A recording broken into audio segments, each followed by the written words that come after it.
Yo, what is up, everybody? Today we are going to be talking about the track World at War Nazi Zombies. This is pretty self-explanatory.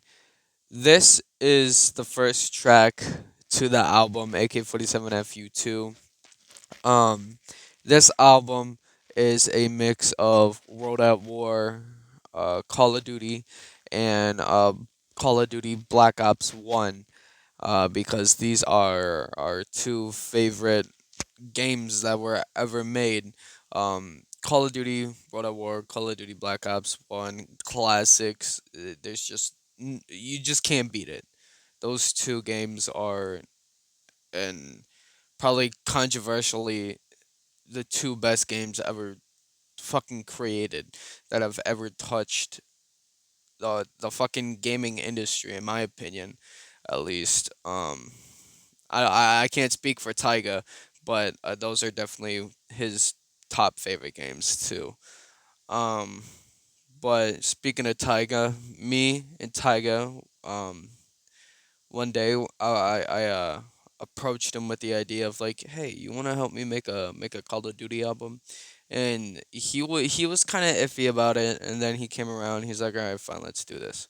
So I made the beats, and he like picked out the names for the tracks. He picked out the name for the album. He picked out the album covers. I made the album covers. He picked them out. He named shit. So he was a big help on this fucking album. This is one of my favorite albums. Not gonna lie. Um, because I mean I don't see anybody really giving much love to Call of, like, older Call of Duties. I mean, everybody's always talking about these newer Call of Duties, which absolutely suck, and they're not giving love to the originals, which really, in my opinion, pisses me off. But AK-47FU2 stands for the Pack a Punched AK, which I really like. It's really cool. It's a fun play on words, and I was actually like, as soon as Tyga said that, I was like, "Oh fuck!" Like that's actually really catchy, and I like it because it's also, kind of telling you what the album's gonna be like. And I look at AK-47FU2 as not only as a reference, but also as like, this fucking album's gonna be fire.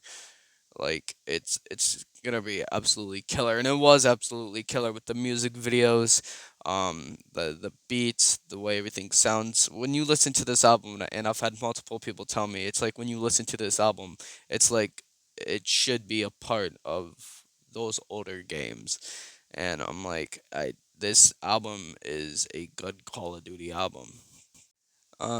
But anyway, I'm sorry I kind of got off topic there. I just felt like I had to talk about that.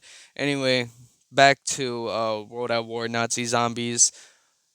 Call of Duty Zombies first introduced, well, I can't say Call of Duty Zombies, but Call of Duty introduced zombies in their Call of Duty World at War game, and their first zombies map was Nocturne Toten, which is a fire ass map. I still love that map. That map still holds its ground.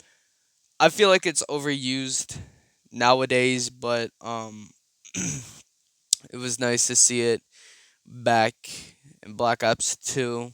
I don't like the remastered version of it. I mean, it's cool, but the remastered version of it on Cold War, I mean, it's cool, but it doesn't have that same feeling, and it never will. But I think it was cool to see it on Black Ops 2. It was also in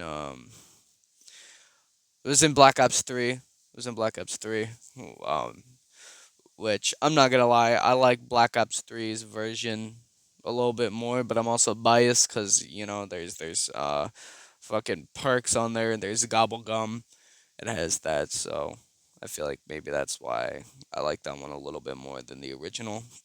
But I wanted the album to start off with World at War Nazi Zombies, because that was the first introduction to the zombies that we now know and love, or that we now known and loved. with a ED because not that many people are fucking with zombies anymore after Vanguard and Cold War. Um, but I thought it would be a cool start to the album. Like it was a cool start to the whole lore that is now Call of Duty Black Ops Zombies. Um, Not just Black Ops Zombies, but Call of Duty Zombies.